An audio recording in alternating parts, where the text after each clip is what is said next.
इतना खाते क्यों हैं कि हमें खाने के हजम करने के लिए भी फिर गोली खानी पड़े। हर बात में गोली, सोते गोली, उठते गोली, गोली चलने फिरने में। गोली खाने का अभ्यस्त तो आज पूरा समाज हो गया, और स्वस्थ रह के जीना तो असभ्यता जनाब हो गया।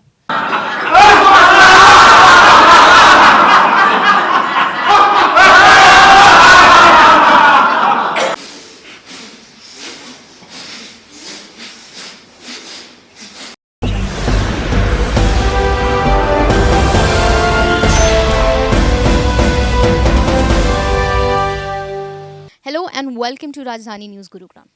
प्राकृतिक चिकित्सा यानी नेचुरोपैथी का इतिहास उतना ही पुराना है जितना कि खुद प्रकृति का।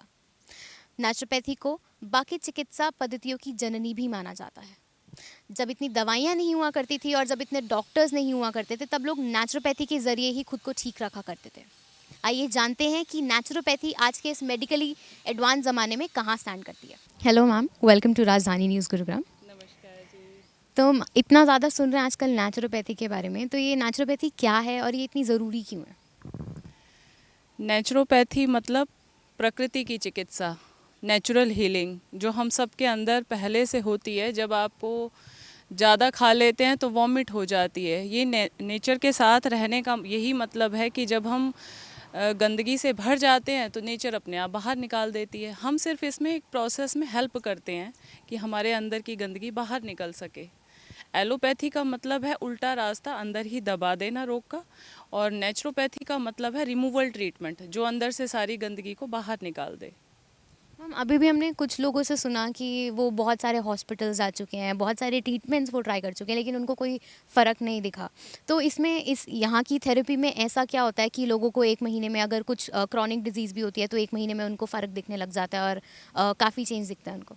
देखिए पूर्वी जी, जब हम कचरे के डिब्बे को किसी चीज़ से दबाने की कोशिश करेंगे या वहाँ परफ्यूम लगा करके, स्प्रे लगा करके गंदगी को ढकने की कोशिश करेंगे, ज़्यादा दिन तक वो गंदगी ढकी नहीं जा सकती।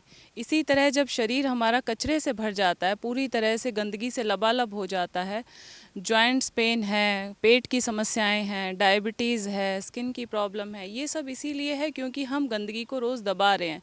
कभी सिर दर्द है, गोली खा ली, पेट में दर्द है, गोली खा ली, कभी जॉइंट्स पेन है, पेन किलर खा लिया। लेकिन जब तक वो गंदगी रिमूव नहीं हो जाती है बॉडी से, तब तक हमें 100% रिज़ल्ट नहीं मिलता। लेकिन यहाँ आने के बाद जैसे ही हम गंदगी को निकालना शुरू करते हैं, हमारी बॉडी का एलिमिनेशन शुरू हो जाता है। तो 7 दिन के अंदर ही, जिन्हें हम लाइलाज रोग कहते हैं, कि डायबिटीज़ ठीक नहीं होती है, जोड़ों के दर्द ठीक नहीं होते हैं, बीपी पूरी ज़िंदगी भर दवाइयाँ खानी पड़ती हैं, थायराइड कभी ठीक नहीं होता है, ऐसे ऐसे रोग भी यहाँ 7 दिन से लेकर के 15 दिन, 1 महीने, 2 महीने, 3 महीने, ये तो लास्ट है, 3-4 महीने में सारे ही रोग पूरी तरह जड़ से ख़त्म हो जाते हैं। और या फिर किस तरह की प्रक्रियाएं होती हैं? क्या अलग-अलग बीमारियों के अलग-अलग ट्रीटमेंट होते हैं? और एक दिनचर्या में किस तरह की एक्टिविटीज़ करवाई जाती हैं? पूर्वी जी, पूरा शरीर हमारा एक ही है। अगर हम कहें कि हमारी आँख अलग है, हमारी नाक अलग है, हमारे कान अलग हैं, हमारा हाथ अलग है, अगर आपके हाथ में दर्द है, फ्रोज़न शोल्डर है, घुटने में दर्द है, तो कहीं ना कहीं हमारा पेट ही डिस्टर्ब होता है।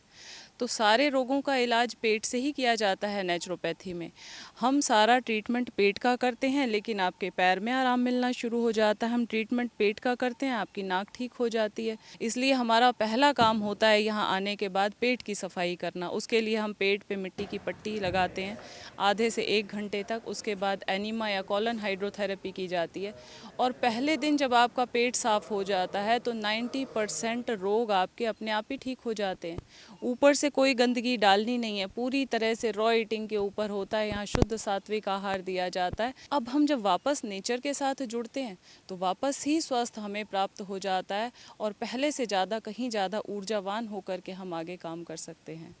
नोस्टल में पाइप को लगाया और दूसरे नोस्टल से पानी बाहर निकल रहा है। जलनेती क्रिया, जिनको सिर दर्द रहता है, माइग्रेन है, तनाव है, टेंशन में है, डिप्रेशन में है, ऐसे ऐसे लोग जिनको चक्कर आ रहा होता है या बहुत ज़्यादा उन्माद रहता है, नींद नहीं आती है रात को, कम से कम 1-1 मिनट दोनों नोस्टल से जलनेती करें। कैसी भी मेडिसिन हो आपकी भयंकर, जिनको नींद की गोलियां खा करके सोना पड़ता है, उनको भी नींद आ जाएगी। इतनी चमत्कारी क्रिया है ये जलनेती क्रिया। इसको आप रोज करेंगे तो आपकी नाक साफ रहेगी। टॉन्सिल, साइनोसाइटिस, ब्रोंकाइटिस सबका सॉल्यूशन है। नाक की हड्डी नहीं बढ़ेगी, नाक की हड्डी टेढ़ी नहीं होगी। जुकाम तो आप भूल ही जाएंगे कि क्या होता है। हो भी गया तो 2-3 दिन जलनेती कर लें, बहुत तेजी से ठीक हो जाएगी। जलनेती क्रिया करते हुए सरपंच साहब, आजकल ये कोरोना चल रहा है ना, कोरोना से डर रहे हैं। रोज जो कुंजल क्रिया करेगा उसको कोरोना कभी भी नहीं हो सकता, क्योंकि जिसके चेस्ट में बलगम नहीं है, यहाँ पे पूरा का पूरा गला साफ है, जिसका आमाशय साफ है, उसको कोरोना आएगा भी तो तुरंत बाहर निकाल देगा उसको। इसलिए पानी पीना है गुनगुना, और आपको 90 डिग्री आगे झुक करके 2 उंगली गले में डाल के निकालना है। दूसरा हाथ आपको पेट के ऊपर रखना है, यहाँ से पेट को पुश करना है, इधर से 2 उंगलियाँ। 90 डिग्री नहीं झुकेंगे जब तक पूरा पानी निकलेगा नहीं। और पीने के बाद तुरंत बाद आपको ये निकालना है। थोड़ा भी टाइम अगर गैप आपने ले लिया तो सारा पानी आपको डाइजेस्ट होता चला जाता है, फिर वो नीचे यूरिन में निकल जाता है। कई बार लोग घबरा जाते हैं कि पानी तो पी लिया लेकिन निकला नहीं, तो क्या होगा? कुछ भी नहीं होने वाला। अगर पानी पी लिया और आपको डाइजेस्ट हो गया, नहीं निकला, तो आंतों को साफ करते हुए अंदर से फ्लैश करता हुआ बाहर निकल जाएगा। वो आपको यूरिन में या टॉयलेट में निकल जाता है। तो डरने की ज़रूरत नहीं है। यहाँ कुंजल क्रिया सभी लोग कर रहे हैं, पानी पी रहे हैं, और पानी पी करके जिसका पेट पूरा फुल होता जा रहा है वो वहाँ निकालते जा रहे हैं। इधर आप दिखा दीजिए इनको। 2 बार 3 बार करते हो। अभी एसिड निकल रहा है, नहीं निकल रहा तो बंद कर दिया करो। जब तक एसिड निकलता है 2 बार कर लिया करो, उसके बाद स्टॉप कर दिया करो। अगर एसिड नहीं निकलता है तो फिर बार मत करो। इस मिट्टी को अच्छे से मल लेते हैं, खूब बिल्कुल रबड़ी सी बना लेते हैं इसको, बिल्कुल चिकनी। फिर इसके बाद में इसको ऐसे हम पट्टी बनाएंगे। लेप बना रहे हैं आप? हाँ जी। तो इस लेप का करते क्या है फिर? इस लेप का अंदर जो पेशेंट हैं उनके पेट पे रखेंगे। पहले अभी उनकी सिकाई चल रही है, गर्म बोतल से सिकाई चल रही है अभी। फिर इसको रखेंगे। तो इसका फ़ायदा क्या होता है? इससे फ़ायदा, जो अंदर का मल है वो फूल जाता है। पहले उसको गर्म करते हैं, फिर इसके बाद में ठंडा हो जाता है, तो उससे वो मल फूल जाता है। कितनी देर तक लगा के रखते हैं लेप? इसको कम से कम 40 मिनट से 1 घंटे तक। और कोई पेशेंट होता है तो 2 बार करते हैं, 1 बार काफ़ी रहता है? 2 बार करते हैं, जैसी उसकी कंडीशन होती है उसी हिसाब से करते हैं। किसी को 2 बार लगाते हैं, किसी को 3 बार लगाते हैं, ऐसे चलता रहता है। तो किन पेशेंट्स को ज़्यादा मिट्टी लगाने की ज़रूरत रहती है? जो ज़्यादा सीरियस होते हैं, जिसके पेट में ज़्यादा मल होता है, उनको। ये आम मिट्टी है या कोई खास मिट्टी है? ये पहाड़ की मिट्टी है, पहाड़ की जड़ों में रहती है ये मिट्टी। मेरे लीवर फैटी था, मतलब उठने बैठने में बड़ी दिक्कत आती थी, चलने फिरने में, पैदल चलने में सांस भर जाता था। और फिर मैं यहाँ आया, मैडम ने कही आपको 1 महीने में रिलीफ मिल जाएगा, वेट भी लॉस हो जाएगा। तो मैं 2.5 महीना करवाया यहाँ, 18 किलो वज़न लॉस हो गया।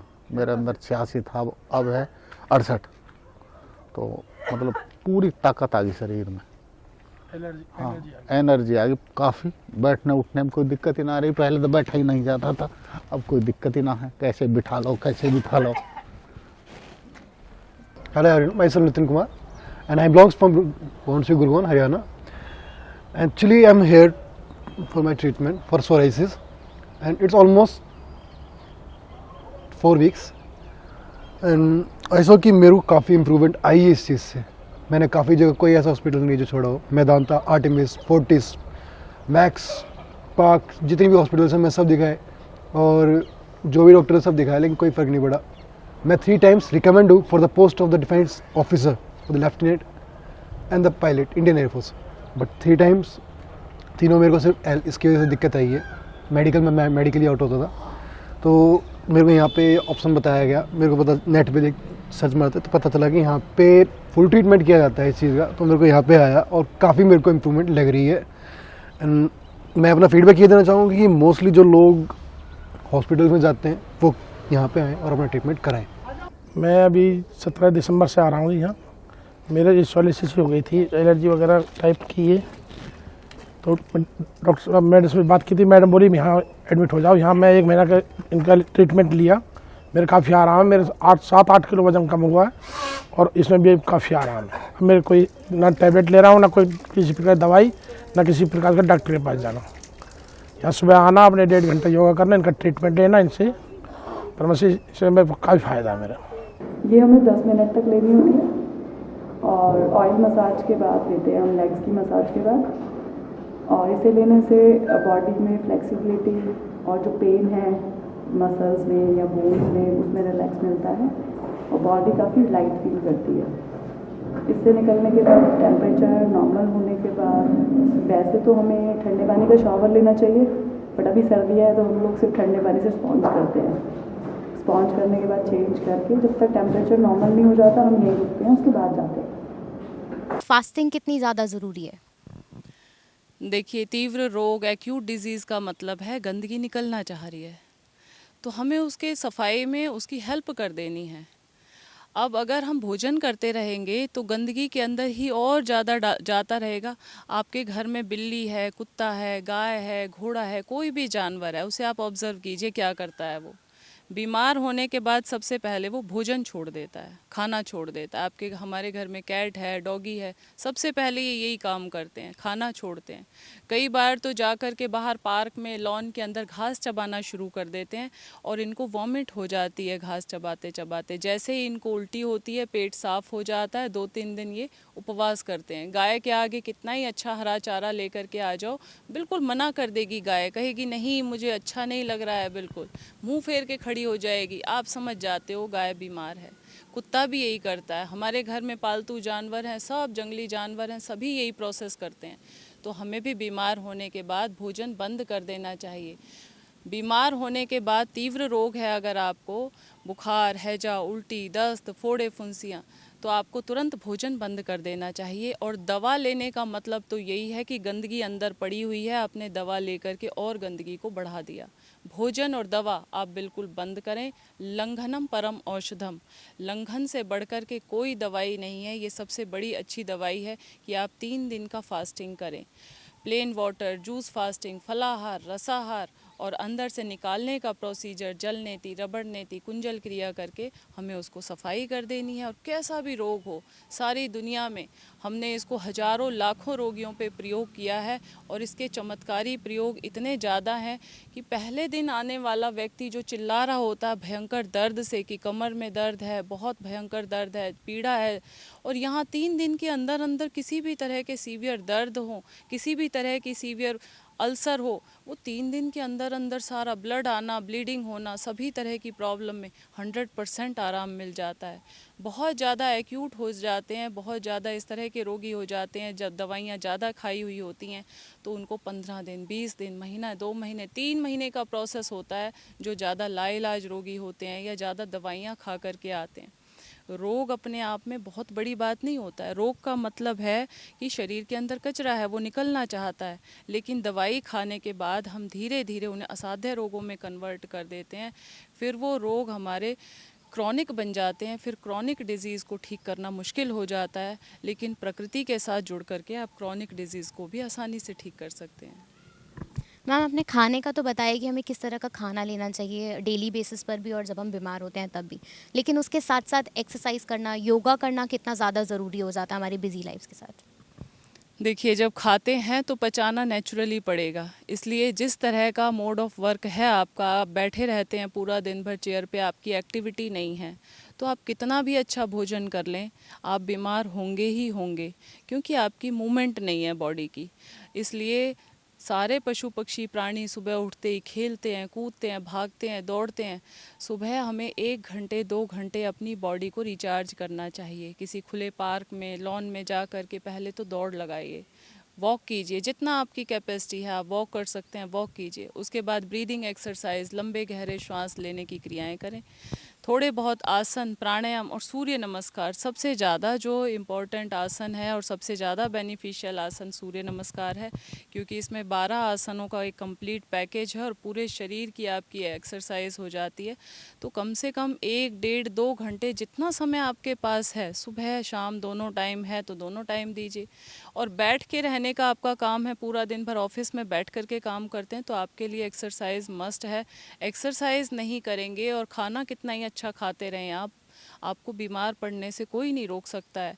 इसलिए जब हम खाना खाते हैं और आप घी, दूध, दही इस तरह का हैवी भोजन खा रहे हैं, तो आपको एक्सरसाइज या पसीना 1-2 घंटे ज़रूर बहाना चाहिए। वो जब तक अंदर से निकलेगा नहीं, पूरा खाया पिया हमें डाइजेस्ट नहीं होगा, शरीर में लगेगा ही नहीं। इसलिए एक्सरसाइज तो हमारे लिए कंपलसरी ही है। आप जैसे यंग एडल्ट्स का जिक्र कर रही हैं, तो वो आजकल ज़िंदगी है जो लाइव्स हैं लोगों की इतनी बिजी हो चुकी हैं, 7-8 घंटे की स्क्रीनिंग होती है, स्पेशली कोरोना के बाद जब से सब अपने घर पे काम कर रहे हैं, 7-8 घंटे की स्क्रीनिंग होती है, सब बैठकर ही 10-11 घंटे काम करते हैं, तो उसी से वो बीच में ब्रेक कैसे ले सकते हैं? देखिए, समय हमारे हाथ में होता है। हम चाहें तो सुबह 6-7 बजे तक सोते रहें, हमारे पास, हम कह देंगे, एक्सक्यूज़ बना देंगे हमारे पास टाइम नहीं था एक्सरसाइज करने का। और टाइम टेबल को कैसे मैनेज करना है ये आप खुद ही सीखें इसको, कि कैसे करना है। सुबह आप जल्दी उठने की आदत डालें। रात को लेट नाइट जो बच्चे पढ़ रहे हैं या जो ऑफिस वाले लोग काम कर रहे हैं, वो सुबह उठ कर के भी हो सकता है। आप बस वर्किंग आवर्स को चेंज कर दें, रात की बजाय सुबह काम करें। आप 4 बजे 5 बजे सुबह उठने के बाद आपके पास जो 1-2 घंटे का टाइम है, आप उसमें काम भी कर सकते हैं और अपनी सेहत के लिए भी टाइम निकाल सकते हैं। रात को नेगेटिव एनर्जी बाहर होती है और बहुत ज़्यादा असुरी शक्तियाँ काम करती हैं। इसीलिए हम निशाचर राक्षसों को बोलते थे जो रात में चरते थे, है ना। हमारे यहाँ राक्षस और देवता लोग होते थे, तो दोनों में अंतर यही होता था कि देवता लोग तो दिन भर काम करते थे और रात को सोते थे, लेकिन राक्षस जो आसुरी प्रवृत्तियाँ थी वो रात भर जगती थी और दिन में वो सोती थी। तो इसी तरह जब हम रात को जगते हैं तो हमारे एक तो थिंकिंग नेगेटिव होती ही होती है। बच्चे जो रात भर पढ़ रहे हैं, मैं ये दावे के साथ कह सकती हूँ कि उनमें से 80% बच्चे पढ़ते हैं और 20% बच्चे गलत काम ही करते हैं रात को जग करके। तो कोशिश ये करें कि आप अपने सुबह के आवर्स को इस्तेमाल करें, क्योंकि उस समय पॉजिटिविटी और आपकी एनर्जी लेवल बहुत हाई होता है। उस समय आप पढ़ेंगे तो आपका कंसंट्रेशन पावर भी बढ़ेगा, और आप रात को 4 घंटे पढ़ें और सुबह 2 घंटे भी पढ़ेंगे तो आपका इक्वल टाइम लगेगा। ये आप खुद करके देखेंगे प्रैक्टिकल तो पता चलेगा, क्योंकि मेरा खुद का अनुभव यही है कि मैंने कभी रात को लेट नाइट आवर्स में जग करके पढ़ाई नहीं की, हमेशा सुबह जग करके उठ करके पढ़ते थे और मेरिट आती थी। आपने काफ़ी बार जिक्र किया है कुंजल का, जल नीति, रबड़ नीति और कोलोन जैसी चीज़ों का। ये क्रियाएं क्या हैं, कैसे काम करती हैं और किस तरह से लोगों को मदद करती हैं? हमारा रेस्पिरेटरी सिस्टम है जो हमारे अमाशय से लेकर के हमारे मुंह तक, नाक तक आता है, और इसकी क्लिनजिंग का प्रोसीजर है कुंजल क्रिया करना।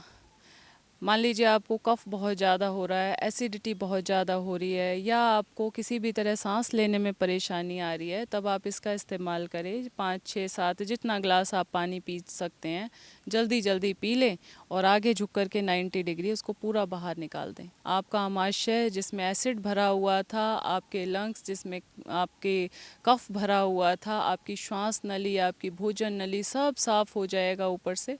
तो इस तरह से ये ऊपर के पोर्शन को साफ़ करने का प्रोसेस है। फिर बच गया हमारी नोस्ट्रल क्लिनजिंग। नोस्ट्रल क्लिनजिंग के लिए हमने जलनेती करनी है। एक पॉट आता है जलनेती का, उसमें आपने ल्यूकीवार्म वाटर लिया और किसी भी नोस्ट्रल पे लगा करके गर्दन को टेढ़ा किया और आपके धीरे धीरे दूसरी नोस्ट्रल से पानी निकलना शुरू हो जाता है। ये प्रैक्टिकल आपने देखा भी है अभी। तो इसको करने से हमारा नाक पूरी तरह साफ़ हो गया। यहाँ धीरे धीरे फंगस जमनी शुरू हो जाती है, कार्बन जमा होना शुरू हो जाता है, उसी की वजह से हमें स्ट्रेस, तनाव, टेंशन, डिप्रेशन होता है। फिर धीरे धीरे माइग्रेन हो जाता है, नाक की हड्डी बढ़ जाती है, साइनस, साइनोसाइटिस, ब्रोंकाइटिस हो जाता है।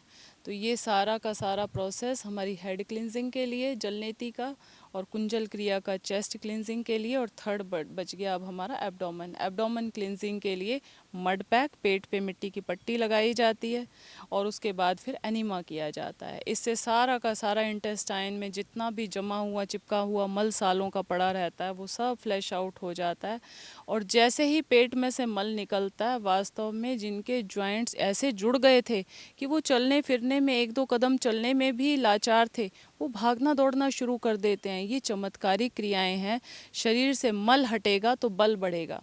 कई बार लोग कहते हैं जी हम नेचुरोपैथी कैसे करेंगे, बहुत वीकनेस है बॉडी के अंदर। वो वीकनेस इसीलिए है कि शरीर में मल पड़ा हुआ है। जिस दिन आपका मल निकल जाएगा, आप उस दिन दौड़ना भागना शुरू कर देंगे। आप ये देखेंगे पहले दिन से ही शरीर में ताकत आनी शुरू हो गई है। जब यहाँ गैस बनती है ना तो बीपी बढ़ जाता है। फिर हम कह देते हैं ये तो हार्ट प्रॉब्लम है। वो हार्ट प्रॉब्लम नहीं थी, वो एसिडिटी हो रही थी, गैस बन रही थी, इस वजह से हार्ट की प्रॉब्लम क्रिएट हो रही थी। तो ये सारा का सारा सिस्टम आप 7 दिन में यहाँ पे समझ जाते हैं जब रहते हैं कि वास्तव में स्वस्थ रहना आसान था। हम लोग रोगी होने के लिए कोशिश कर रहे थे लगातार घरों में। ठीक है। और अगर मैम को यहाँ रहना चाहे, ट्रीटमेंट लेना चाहे, तो यहाँ किस तरह की फैसिलिटीज़ हैं, कितने दिनों तक वो लोग यहाँ रह सकते हैं? Minimum 7 days. ये 7 दिन का STT कोर्स है, सेल्फ ट्रीटमेंट थेरेपी। आप अपने डॉक्टर स्वयं बन जाएं, अपने चिकित्सक खुद बने। किसी डॉक्टर को नहीं पता आपकी बॉडी में क्या चल रहा है। आपने खुद अपने ऊपर रिसर्च करनी है, अपने रोगों को खुद ठीक करना है। इसलिए मिनिमम टाइमिंग है। आगे जिसको जितना अच्छा लग रहा है, रोग काफ़ी लंबे टाइम का है तो आगे एक्सटेंड कर सकते हैं, 15 डेज़, मंथ, 2 मंथ्स, 3 मंथ्स, ये आपकी इच्छा है। लेकिन सीखने के लिए 7 डेज़ काफ़ी होते हैं। इतने दिन में आप अच्छे से पूरा प्रोसीजर समझ जाते हैं, सीख जाते हैं और घर में जा कर के एज़ इट इज़ फॉलो कर लेते हैं। क्योंकि मिट्टी, पानी, धूप, हवा, आकाश किसी को कहीं खरीदने की ज़रूरत नहीं, ये तो सबको फ्री ऑफ कॉस्ट मिलता है। ईश्वर ने सबको दिया हुआ है। इसलिए एक बार प्रयोग सीखें, एक बार इसका यूज़ सीख लें कि कैसे घर में फॉलो करना है और आप इसको घर में चलाते रहिए। और कॉस्टिंग और प्राइसिंग किस तरह से है और कितना अफोर्डेबल है ये लोगों के लिए? गांधी जी ने आज़ादी से पहले नेचुरोपैथी को बहुत प्रमोट किया था। पूना में सबसे पहला नेचुरोपैथी सेंटर उन्होंने खोला था और वो चाहते थे कि आज़ादी के बाद हर व्यक्ति नेचुरोपैथी को फॉलो करे, क्योंकि हमारा देश गरीब है और गरीब देश में नेचुरोपैथी जितना ज़्यादा फैलेगी उतना लोग महंगे महंगे डॉक्टरों से, अस्पतालों से, इनकी मोटी मोटी फीस से बच सकेंगे। उनका ये सपना ही रह गया, क्योंकि उनका मर्डर कर दिया गया। उनकी हत्या के बाद बहुत कम इसका प्रचार प्रसार हुआ। चाहे हम तो किसी को ज़्यादा दोषारोपण नहीं करेंगे, चाहे सरकार की तरफ से ये कमियां हुई हों, चाहे प्राइवेट सेक्टर की तरफ से ये कमियां हुई हों, प्राकृतिक चिकित्सा का प्रचार प्रसार जितना होना चाहिए था उतना नहीं हुआ। बहुत कम ही इनके सेंटर हैं और बड़े पर्सनल तरीके से वो लोग इनको चला रहे हैं। बड़ी बड़ी संस्थाएं या धन्ना सेठों के पास इनका अभी अथॉरिटी नहीं है। तो इसमें 7 दिन का जो रहने का खर्चा आता है वो भी बहुत न्यूनतम हम यहाँ पे लेते हैं कि आपकी व्यवस्था हो सके। 8-10 लोगों का जो स्टाफ है यहाँ, उनको सैलरी दी जा सके। अदरवाइज़ इतना ज़्यादा मोटा खर्चा नहीं है जितना हॉस्पिटल्स का होता है। बहुत ही न्यूनतम खर्चे में आप इसको सीख सकते हैं। बहुत ही कम कॉस्टिंग होती है इसकी यहाँ रहने की भी। तो आज हमने कायाकल्प योगा एंड नेचुरोपैथी सेंटर, जो कि सोना के सेक्टर 12 में स्थित है, हमने देखा कि नेचुरोपैथी जो है वो कैसे बॉडी को डिटॉक्सिफाई करती है, और जहाँ एक तरफ एलोपैथी और होम्योपैथी मेडिसिन पर डिपेंडेंट है, कैसे नेचुरोपैथी जो है वो सेल्फ हीलिंग में विश्वास है। अगर आप भी किसी तरह की शारीरिक समस्याओं से जूझ रहे हैं और परेशान हैं तो आपको यहाँ आकर नेचुरोपैथी को ज़रूर आजमाना चाहिए। धन्यवाद।